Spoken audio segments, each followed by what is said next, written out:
Of course, you have to read and write, but the gift of dyslexia is that you tell me a story, I can tell you the story behind the story, because that's how my mind works.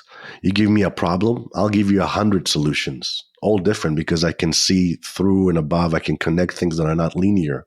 And I always find that when we focus and we almost train our children, coach our children, maybe it's a better way, to lean into their dyslexia, not to try to overcome it, to understand it and to feed it, then they can use that gift then to learn how to read. Now, reading and writing is so important, but it's just a medium. It's really, what is the lesson within those words? What is the story? What is the construct that we're trying to understand? I'm Debbie Reber, and welcome to Tilled Parenting, a podcast featuring interviews and conversations aimed at inspiring, informing, and supporting parents raising differently wired kids. I know it can be incredibly powerful and transformational for parents to hear from neurodivergent adults about their lived experience. How did they feel as a child? What was it that helped them navigate feelings of inadequacy they may have internalized, or the challenges of being a child who was misunderstood or whose gifts were frequently overlooked? That's why I'm so happy to share today's conversation with Gil Gershoni, the founder and creative director of the branding firm Gershoni Creative, the creator of the Dyslexic Design Thinking methodology, and the host of the Dyslexic Design Thinking podcast. Gil's big goal is to show the world that dyslexic thinkers can open new doors and innovate absolutely anything. I invited Gil to share his inspiring story of how, as a child, he shifted his relationship with his dyslexia so it became the key to his finding so much success in his creative work, as well as to help listeners better understand the link between dyslexia and creativity. In telling us about his journey and his perspectives on the gifts of neurodivergence, Gil also shares how parents can best support and show up for our dyslexic kids so they have the knowledge and confidence to leverage their unique brains. Gil's also the creator of a wonderful, empowering initiative called Dear Dyslexia, the Postcard Project, which invites dyslexics of all ages, from students to professionals, to depict their relationship with dyslexia on postcards using words and images. So I asked him to share with us the why behind that initiative and tell us how it's helping dyslexics everywhere, especially kids, really lean into who they are. I really enjoyed having this sit down with Gil, someone who is very much on the front lines of the paradigm shift we are all a part of. Whether your child is dyslexic, has another learning disability, or is in any way neurodivergent, I hope this conversation feels supportive, inspirational, and motivating for you.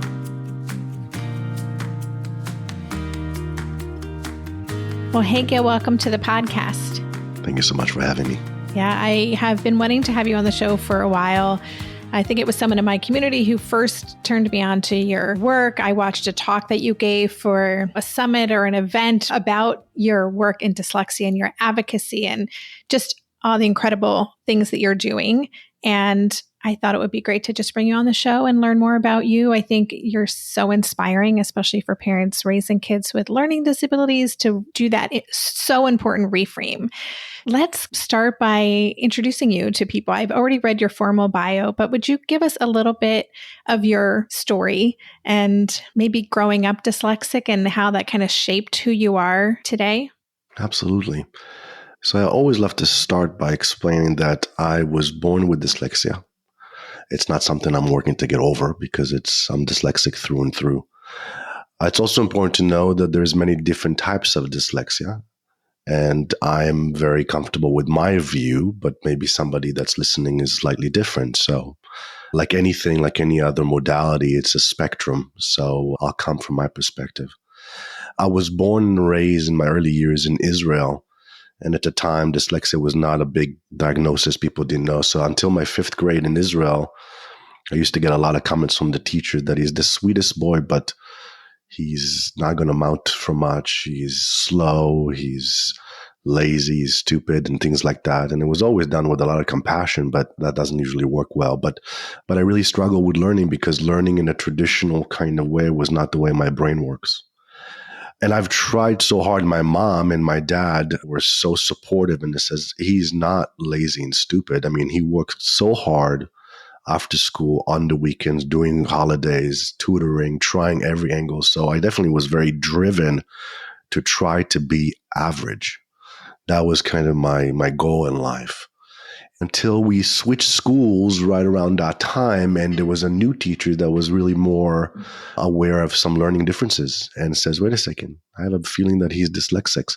And within a year, they just start to teach me differently, using my whole body, using all my senses, teaching me how to be present and grounded, how to learn to orient when I was so bored with the way they were teaching or so uninterested. So how to find ways to be engaged. And as you can imagine, that's really transformed my understanding of my learning differences and my dyslexia. And I moved to the US when I was in my early teens, and I had to start again with a new language. But at that time, they already were very much aware about what dyslexia was and were able to give me a lot of support around that. I think it's also something that my parents were very aware, is that even though reading and writing wasn't my strength, I had tremendous amount of curiosity and talents and interest in other types of things. So we take music lesson, art lesson, dancing lessons, swimming, sports. So I was always really engaged with a lot of other things. And I think that what it taught me from a very early age is to first and foremost focus on my strengths. And that strength-based approach was what allowed me then to deal and tackle and overcome and have the confidence to deal with things that maybe didn't come as easily to me. And I only got that kind of language later on in life. But as I look back, I thought that was very transformative to where I am today, I ended up going to university in New York, actually got kind of obsessed with learning in many ways. So moving away from just this sort of very traditional linear one sentence at a time, but I would audio and video and physical and making and doing and participating and volunteering. So I just got so excited about that. And there's a lot of dyslexics. They say that over 35% of entrepreneurs in the US are dyslexics. And I think it came very naturally to me as well. My second year in university, I already brought 3 or 4 of my classmates, and we started to do projects for clients, volunteered, did a lot of nonprofit work, and very quickly I had a little sort of team that starts to produce stuff, and that was the beginning of my agency. And from there, I graduated with multiple degrees and really continued to work on my agency in New York, and eventually moved it to California and Dallas, and in some sense, the rest is history. But that's kind of a little bit about my early background, yeah. Thank you for sharing that. It's, I think, again, so inspiring for parents who have kids who might be really struggling. I think about the low self-esteem that we know so many kids with learning disabilities struggle with because they are so misunderstood. And I love that you had this teacher who really stepped up to the plate when you were in Israel and kind of shifted things. How old were you when that happened? Because I'm wondering, how many messages did you have to kind of overcome and reframe from before that shift happened? Yeah, I think I was about 9 or 10, I would think. And really, before I went to school, I was awesome because I didn't have to learn that way. And I made things and was so interested in so many different theater. And I was interested in the idea of magic and illusion and perception. And of course, I was dyslexic, but that was not something that was really, so the contrast was really drastic as soon as I went to school. But it was around 9 or 10. And the thing that really is transformative, as I've worked with so many parents and students of all ages over the last 20 plus years, is to have the support, to have that guardian, the parents, the teacher, that person in your life that sees that child with their brightness, their gift, their abilities. Because even though you have to get over or work through your dyslexia and learn what it is, how you compute, how to regulate, how to read and write, so important and so challenging in the early years. If you have somebody in your corner that looks at you and sees the potential, sees where you're going to be, then you have that confidence. And that's such a big difference than if you have somebody that sort of has the sadness in their eyes and the pity in their eyes and their body language and just don't have that, because then you have to really get over that. And often, as you were saying a minute ago, I think that is often the biggest thing to get over. I mean, these days, of course, you have to read and write, but the gift of dyslexia is that you tell me a story, I can tell you the story behind the story, because that's how my mind works. You give me a problem, I'll give you 100 solutions, all different, because I can see through and above. I can connect things that are not linear. And I always find that when we focus and we almost train our children, coach our children, maybe it's a better way, to lean into their dyslexia, not to try to overcome it, to understand it and to feed it, then they can use that gift then to learn how to read. Now, reading and writing is so important, but it's just a medium. It's really, what is the lesson within those words? What is the story? What is the construct that we're trying to understand? So I think that that's definitely a thing that was a big, very lucky on my end to have that kind of support so earlier on, Yeah. And I love what you said too, that sometimes it's just even that one person. And as you're sharing that, I think of conversation we had with David Flink, conversation we had with Jonathan Mooney, and they both had similar situations where it was one teacher, one person who saw them, who really saw the potential in them and helped them kind of rewrite the story, the narrative that they had about their limitations or just ideas they had about how smart they were, how capable they were. So that's such a good reminder. I just want to go back to something you said at the very beginning. You said there are different types of dyslexia. What do you mean by that? So like everything, I think we all have our strengths and differences. You don't have to be dyslexic to be a human. As long as you're a human, there's things that you are very good at and you embrace, and things that maybe you don't come so easily. And maybe there is some stigma or some feeling from earlier on that sort of set the tone about how you see and how you experience the world around you and how you participate and relate to one another. So I think that that's basically a human. And within that, we all have our spectrum of diversity. I think the same thing applies to dyslexia. Some of us are very, very strong with math, spatial, creativity, visualization, reasoning, empathy. And I think that with that, our brain processes differently. So I often say that I'm not an expert in dyslexia. I'm just dyslexic. And I just spent the last 30 years verbalizing it. So I have a lot of understanding for myself how to put clarity to my experiences, nuanced clarity. What are my experiences and how do I codify it, how I label it, so I know what's happening. And if I know what's happening, then I'm moving toward having a relationship with it. And then I can have choices. Sometimes I want to turn my dyslexia to 11. Sometimes I want to bring it to 3. Sometimes I want to be all over the place all at once. And sometimes I want to create room and quiet for others. But I had to practice that and understand how to work with that. So to your questions about the different kind of dyslexia, I think that some people are very, very strong with math. They can see it. Einstein was dyslexic. He can see it. I can't speak for him, but I would imagine not like a traditional mathematician. He can see, the relativity and relationships and universes of how it works. I've talked to some dyslexic that are authors and writers. Agatha Christie was dyslexic. She can write the stories and put in the mystery right in front of your nose and you don't even know it. And that's why she was a phenomenal writer. Steve Jobs, dyslexic, he can see relationships and how to relate to technologies in ways that change our realities, our humanity, So every one of these examples, and there's so many more of them in every industry, uses their own dyslexia, their own experience, their own way, I think over time embrace their dyslexia. And that's where the transformation from a disability to what I love to sort of call hyperability, that it's not either or, it's both, but it's the relationship to the whole person that we're talking about. Yeah, that's great. And I love how you talked about leaning into and kind of like leveraging one's dyslexia in a way that works for them. So you just mentioned hyperabilities. I know that that's part of your dyslexic design thinking methodology, and I would love to go into that as soon as we get back from a quick break.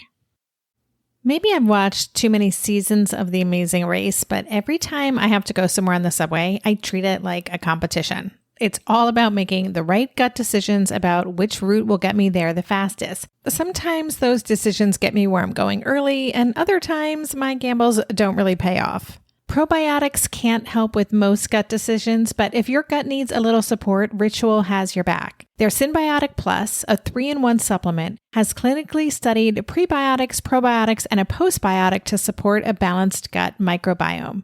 I've been using Symbiotic Plus for about 6 months now, and it's become a core part of my morning routine. I take the mini capsule every morning while making my way through my inbox, whether I'm at home or I'm on the road, because it doesn't need to be refrigerated. And the capsule itself is delayed released, which helps it survive the harsh conditions of the upper GI tract for delivery to the colon. And that's exactly where we want it to go. Ritual invested in a study modeling the human colon, which showed that Symbiotic Plus significantly increased microbial diversity and the growth of beneficial bacteria. There's no more shame in your gut game. Symbiotic Plus and Ritual are here to celebrate, not hide your insides. Get 25% off your first month for a limited time at ritual.com/tilt. Start Ritual or add Symbiotic Plus to your subscription today. That's ritual.com/tilt for 25% off. During this month of planning and organization for big transitions, rhythms and routines have been absolutely essential for our physical and emotional well-being. So Green Chef nights are reliably and predictably a good night. We know the ingredients will be fresh and prepped, the instructions easy to follow, and the meal delicious. We're all still talking about last week's turkey tacos with mango chimichurri sauce, refried beans, and Monterey Jack cheese. Green Chef contributes to a healthy lifestyle with easy and delicious menus like fresh seasonal salads and grain bowls, and with over 80 weekly meal and market options, plus rotating options to suit a variety of lifestyles, whether Mediterranean, plant-based, calorie-smart, keto, protein-packed, gluten-free. There are always plenty of options to choose from. Whatever you select, you'll get farm-fresh ingredients, organic whole fruits and veggies, and premium proteins, all delivered straight to your door. I love those 4 words. Straight to my door. Oh, and one more thing I love about Green Chef, they have an app, which means it's easy to manage meal preferences and delivery from your phone if you want to. And I, for one, want to. I am in that mode where I'm making the most of little moments like waiting in line at the pharmacy or for the F train to pull into the station to tackle all of those to-dos. So the convenience of an app is key for me.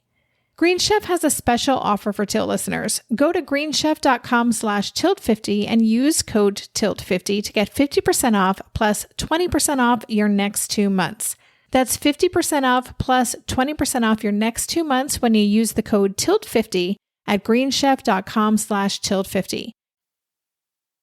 When I first discovered your work and really dove into your website and your podcast and all the incredible resources you have, one of the foundational things that you've shared with the world is your Dyslexic Design Thinking methodology. Could you tell us about that? Absolutely. It starts with, I'll kind of build on the few steps to it because I think that there are certain paradigms that I really embrace that I think are part of this story. So the first thing is, jumping of your comment about the hyperability, that dyslexia is a hyperability, that it offers insight to the way we think, the way we create, and the way we relate to one another. And that's where that sort of first shift of transformation occurs.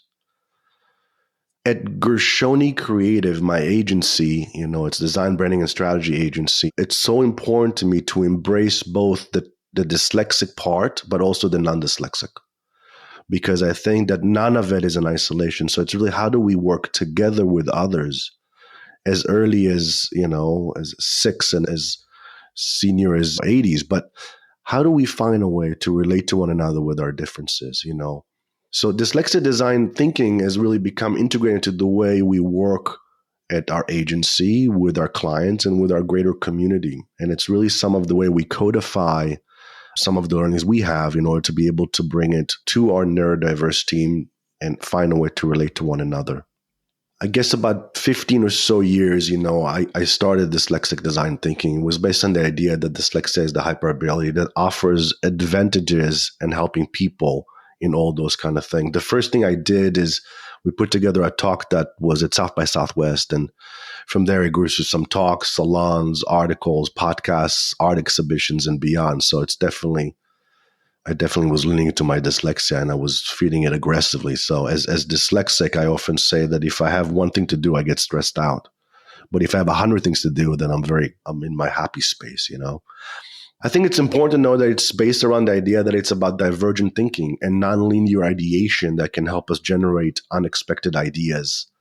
And ideas both in the sense of the commercial work I do in branding, identity, graphic, strategy, but also generate ideas with others, relate to one another, learn about people, and it's really about incorporating all mindsets, neurotypical and neurodivergent, but it's not really about a contest between the two. It's not about a competition. It's about co-creating.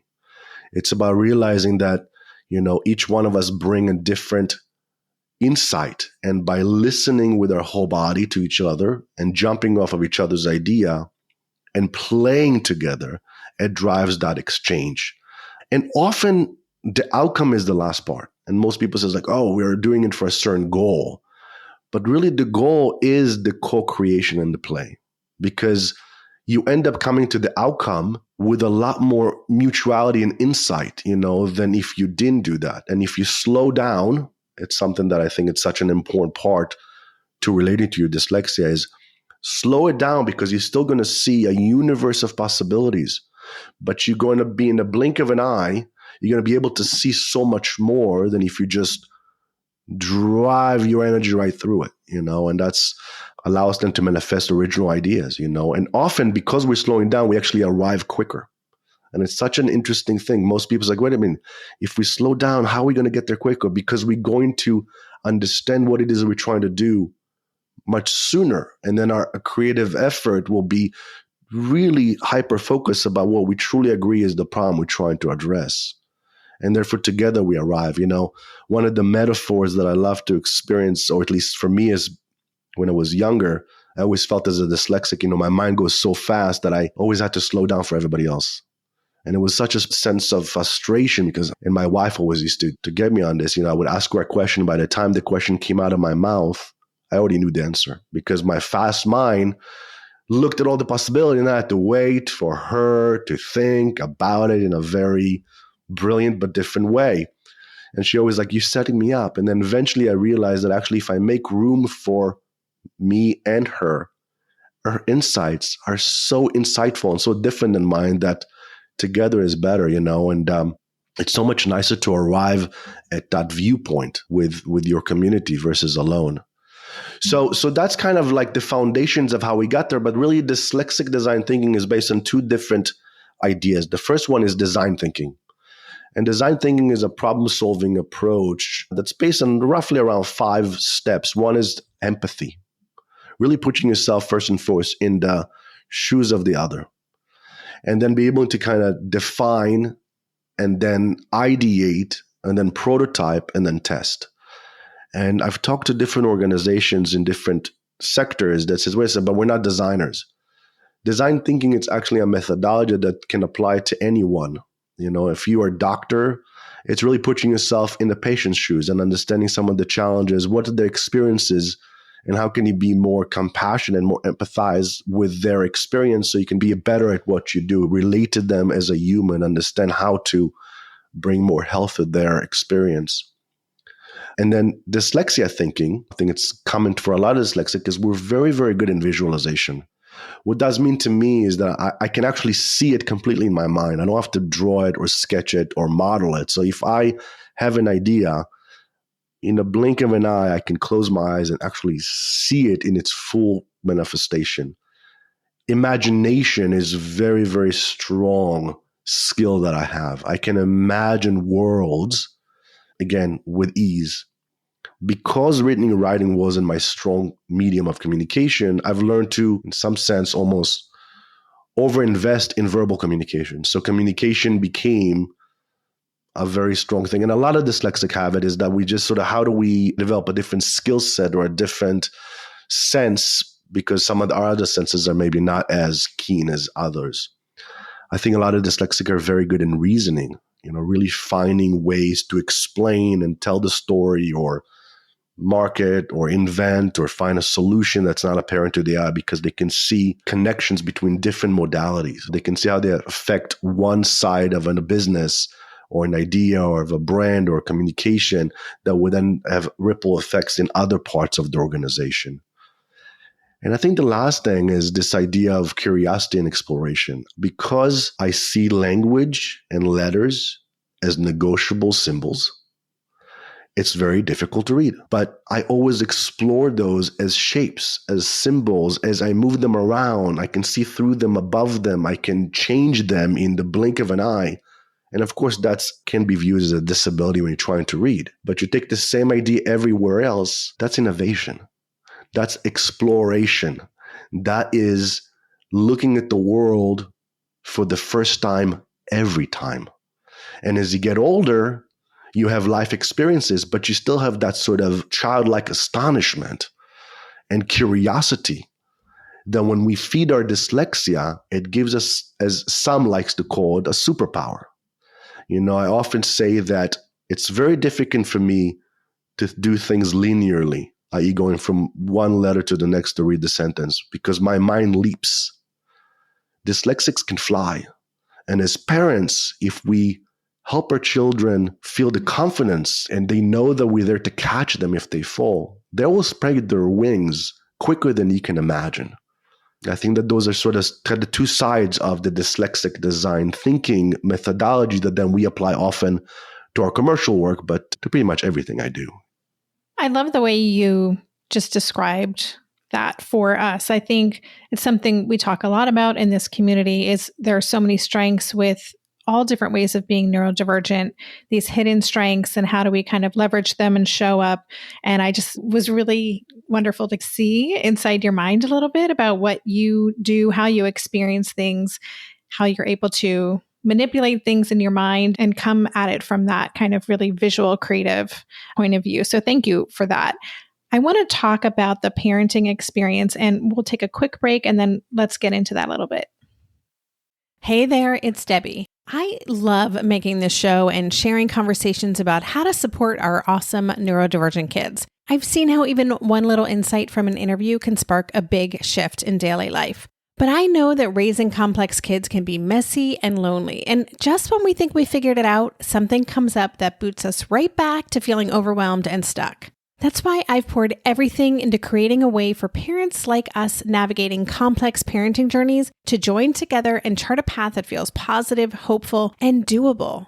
It's the brand new Differently Wired Club experience. In the club, you'll get personal support from me and other seasoned parent coaches, 6 live calls every month where you can connect and get your personal questions answered, the opportunity to learn directly from authors and experts like I have on this show, monthly themes for getting specific and tactical, an exclusive private podcast feed, and the best, most generous community of parents. Seriously, these folks show up for themselves and each other, and that right there is really everything. Because it's a daily reminder that we're not alone. Our kids aren't broken, and we have totally got this. The recently rebooted Differently Wired Club is on a brand new platform with its very own iOS and Android app. It is such a great space. However you learn, whatever your style, no matter the ages, genders, and neurodivergent profile of your children, the Differently Wired Club can help you cultivate the positive shifts you're hoping for. Join us today by going to tiltparenting.com/club. That's tiltparenting.com/club. I hope to see you on the inside. If you're a parent, I invite you to join us at the Mindful Mama podcast, where it's all about becoming a less irritable, more joyful parent. With sometimes hilarious and always thought-provoking experts and friends, at Mindful Mama, we know that you cannot give what you do not have. And when you have calm and peace within, then you can give it to your children. I'm Hunter Clark-Fields, and I can't wait to see you there. Listen in to the Mindful Mama podcast. So right before we went to break, you talked about as parents that we can really help our kids in leaning into and understanding their strengths and feeling that support. So many of us as parents end up having to be advocates, whether we wanted to or not. That is just a role that we find ourselves in. I'm wondering if you could talk a little bit about that in the way that you work with or connect with families who have dyslexic kids, and how do you support parents in being empowered to show up for and advocate for their kids? Such a good question, but it's one of those questions that it's really a case-by-case scenario, but I think there's a lot of commonalities to that.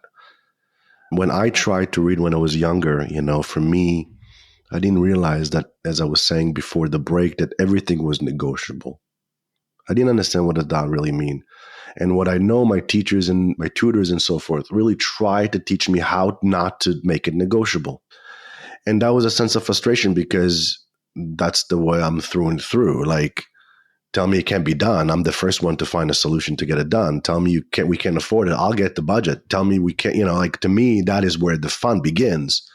But I had to learn that. So as we're talking about how to guide our children is first see what gives them joy. What do they love to do? For the only reason that is the most important thing. How they're going to make a living doesn't matter at that moment in time, because it's not where they're at and we're projecting too far into the future. They will show you how. Trust that they will find a way to be the shiny, beautiful children that they are. But our responsibility as parents is to make sure that they stay shiny as long as possible and teach them to choose and see and lean into those behavior that makes them the best selves. So often what I do is I try to find those things. My son now is almost 16. He's going to raise himself. I'm just guiding him. It's going to happen regardless. We think that but no, they're going to do that on their own. So my responsibility as a parent is how do I guide him in a way that he can have these incremental lessons. So when I'm no longer there, he can make the right choices for himself, regardless what they are. And you don't have to be dyslexic to do that. And that's my approach. And everybody raises their children in their own way. And I respect that. So again, this is just the way I embraces it. When it comes to reading and writing, it's really challenging. It's challenging because it's really hard to do. It's hard to get from the beginning of the sentence to the end of it and even know what the sentence is about. It's hard to do it with your friends and classmates where they do it with such ease that it's so obvious that you're so different. Some of us can't even hold one sentence together, one letter together, so, and then trying to force to do it, trying to break that, and it's only reinforced the fact that that's a challenging thing to do. So if it's hard for me to read the letters, what can I do around me that gives me joy, that allows me to move the whole alphabet upside down and swim in it? Like make a sculpture of the letters and make them no longer letters. Make them beautiful circles and triangles and straight lines and crooked lines that sort of are something else. How do I fall in love with alphabet as a different way? Can I sculpt those letters so I can feel them with my hands as three-dimensional objects? I can move in the way my mind moved them. Can you as a parent see your child doing it and let them teach you how to think like a dyslexic? What else around, and I play this a lot with adults, children, my own son, is let's play the game of everything is negotiable. First and foremost, as a parent, what are your assumptions? You can start there. Can you go negotiate your assumptions? Can you be content as a parent if it's not exactly the way you assume it should be? Not that meaning that it won't get there, but at least it softens the boundaries and allows all of us to sit in this uncertainty at the same time. Because dyslexic often are in the world of abstract, and we get over time comfortable with the idea of failure because we have to try so many times and not exactly make those marks. And over time, as we grow older, we learn how to take risks because that's what it's about, and kind of be on the edge of that idea. And if we don't, then don't take risks, don't be on the edge, don't innovate. So it's like, I think it's a lot of it is to work together and to figure out, let the child lead and feed it and put some lights on where they feel good and build on those emotions and play with that. Yeah, there's a lot more I can say about it, but I'll pause here to see where you're at with it. No, it's so good. I mean, the theme I keep hearing is this idea of not fighting this. That's something we talk a lot about in the Tilt community is, as you said from the very beginning, you're dyslexic through and through. That's who you are. And I think for parents to really lean into, embrace, and not fight this. And I love this visual of swimming with the alphabet and sculpting and being playful with it. And I think that is when things can really shift. If parents can kind of make that pivot in their own mind and not be parenting from a place of fear, but rather that curiosity and playfulness. I'm wondering if you could tell us a little bit about your initiative. You have this wonderful thing called Dear Dyslexia, the Postcard project, because you're very committed to helping kids embrace these hyperabilities, these superpowers. So how do you do that, and why is that so important? I should maybe start a little bit around the idea that about a year ago, I started to work with children of all ages around the idea of dyslexia and identity. And I asked them, what is dyslexia to you? And we start to talk about the idea that dyslexia is more than your disability. It's really what gives you joy. What do you love to do? Because you see everything around you through the mind of a dyslexic. So if you love sports, that's also your dyslexia. If you love art, dancing, whatever it is, that's also your dyslexia. Because we're looking at the whole person and we're looking at the idea that my identity is not my learning differences or my learning disability. It's everything I do, to create more of a balance about it. So out of that idea of dyslexia and identity, we start to think about the Postcard project and Dear Dyslexia. And it was really around the idea of celebrating the power of dyslexia thinking and allowing individual to start to feel and understand the way they think, create, and relate, And I wanted to create an opportunity to showcase that diversity of the dyslexia experience to others. And the goal was to activate a global community around the world to show the unique strength and perspectives that dyslexia offers.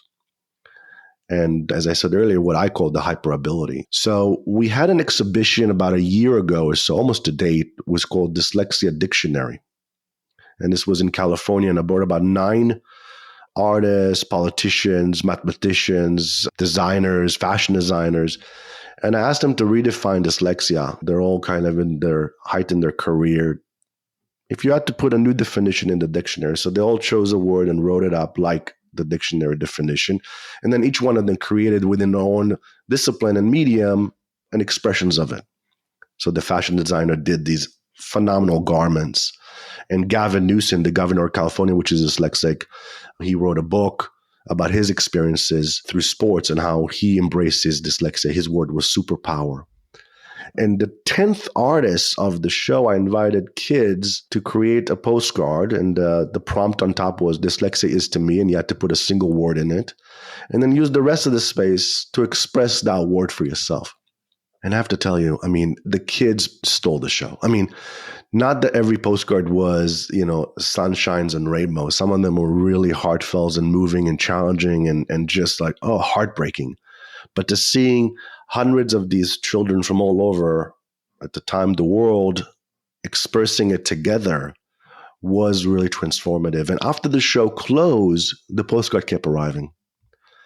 And I decided to sometimes you do things that they start to become its own entity and they start telling you where they need to go. So we decided to turn the postcard to its own exhibition and we renamed it Dear Dyslexia. And right now we are just launched it yesterday, early October, for Dyslexia Awareness Month here in the US. And I have to tell you, we have over 1,000 postcards arrived and every day more and more are coming. The participants are from age 6 to 82, so kids of all ages.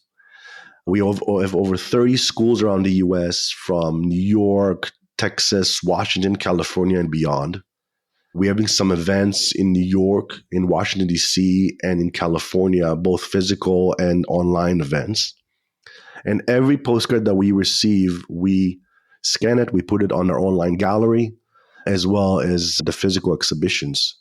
It's been a tremendous exhibition and just so moving. It's been so successful. I'm in awe at the magic of all of it and the transformation for all of us, I created a postcard as well, of course, but it's really a people's art project. And it's nice to be in such an amazing community of individuals that embraces their identity and write themselves a letter and commit to the positivity or to wherever they are with it. But at least they are part of a much larger story, and that's really beautiful. That's wonderful. Listeners, I'll have a link in the show notes to the online gallery. Definitely check that out. And I am just feeling so inspired by this conversation. I just so appreciate the way that you show up and the way that you're just impacting so many different areas of society, kids, parents, the workspace, your design work. It's really inspiring to see and to hear about. And I know that it's something so many listeners are going to be so grateful, if they're not already familiar with you, to know what you're doing in the world. Before we wrap up, Any last thought for a parent who has a kid who is dyslexic? That kid might be struggling or might be feeling bad about, and they may not see it as a superpower. I mean, you've already shared so many wonderful ideas about how parents can kind of lean in and go where their kids' strength and joy space is. But any kind of last word of advice for how that parent can help to really shift their child into unlocking their own potential? Yeah, we have feelings for a reason. They guide us toward what feels good, you move toward it, and what doesn't, you hopefully don't. And you learn to sort of trust you got, and you learn to sort of develop a relationship with your own guiding system. At the end of the day, for me, is just make space for it and love them. Let them know that dyslexia is a gift and that challenges are challenges, and the challenges are not the only part of you. There's 1,000 other things that you are amazing with, and make space for it, and know that the only constant is change. So this too will pass and evolve and transform. So what kind of environment do you create for yourself as a parent, for your child, for your family? So it's a thriving environment at good times and challenging times, and those are the lessons that who doesn't want to get at an early age. So I think that there's it's a moment when you're young, it seems so challenging, but those challenges do pay in spades later on in life, so, and find what you love to do, because as a dyslexic invented the light bulb, the automobile, the iPhone. You're in amazing company of people. It's like, wow, I remember when my son was born and we tested him and he wasn't dyslexic, I was so disappointed. I was like, oh no, I really wanted him to get that gift, but he's so gifted in so many other ways. But I think those are some of the advice that I would share. The other thing I would say, and just maybe in closing, is that when you hear stories of other dyslexics in any age, it really helps. It's helped to understand, how do I go from really struggling to changing economics like Charles Schwab, dyslexic, by the way, Stanford graduate, how do I go from where I'm at there? And if you hear the stories, you realize that a lot of them, as you said, and with your podcast with others, that we all have those same, very similar stories of struggle, finding support, being seen, and overcoming and finding our way. So when you hear those stories, I think that it really helps you understand that you're not alone. You're in a great community of folks that experiences before you and with you in similar ways. Check out my podcast, we do a lot of conversations with folks in different industries around exactly how they overcame some of their challenges, some of their tools to cope, and some of their amazing successes. So those are the few things I would leave you with, and that I know was really meaningful to me as I was finding my way. Yeah. Thank you. Thank you so much for that, Gil. And I will have links, again, listeners, to all the places you can connect, including, your podcast. It's called Dyslexic Design Thinking podcast, correct? That's right. Yeah. I've been listening to a bunch of episodes. It's great. So I'll have links to all of that in the show notes page. And again, I just want to thank you so much for everything you're doing for parents raising these complex, fascinating humans, and everything you shared today. Thank you so much. You've been listening to the Tilt Parenting Podcast. To go deeper into this episode, visit the extensive show notes page. For every episode, there's a dedicated page on my website with links to all the resources mentioned, a full transcript, and a podcast player with key takeaways marked so you can easily go back and re-listen to the sections you're most interested in. Just go to tiltparenting.com/podcast and select this episode. The Tilt Parenting Podcast is hosted by me, Debbie Reber, author of the book Differently Wired and the founder of Tilt Parenting. This episode was edited by Andrea Curtis Amasquita, and show notes were put together by myself, Andrea, and Lindsay McFadden. If you get a lot out of this podcast and want to help cover the cost of its production, please consider joining my Patreon campaign. On Patreon, you can sign up to make a small monthly contribution, as little as $2 a month. And it's super easy to sign up. Just go to patreon.com/tiltparenting to learn more, or click on the Patreon link on any show notes page. To follow Tilt Parenting on social media, go to @tiltparenting on Instagram and Twitter, and on Facebook.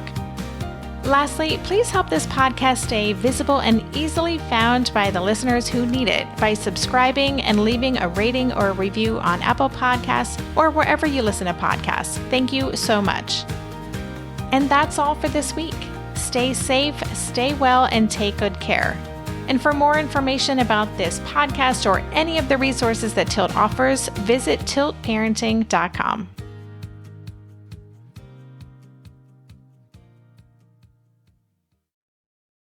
Are you overwhelmed by the things that get in the way of you doing what you want to do? Are you looking for ways to simplify life to better align with your values? Do you want to create space in your schedule so you have room for more of the good stuff? Play, joy, relationships, gratitude, and more? If you answered yes to any of these questions, I invite you to check out Edit Your Life, a podcast to help you edit the unnecessary from your life so you have more room to enjoy the awesome. Through episodes with me, Christine Coe, and a range of super smart, compassionate, and thoughtful guests, you'll come away with big picture insights and practical ways to declutter your home, schedule, and mental space without getting bogged down by perfection. I have always believed that small moments and actions matter tremendously. My goal is to help you find agency and space in your life through doable baby steps that will leave you feeling accomplished instead of overwhelmed. Check out Edit Your Life wherever you enjoy your podcasts.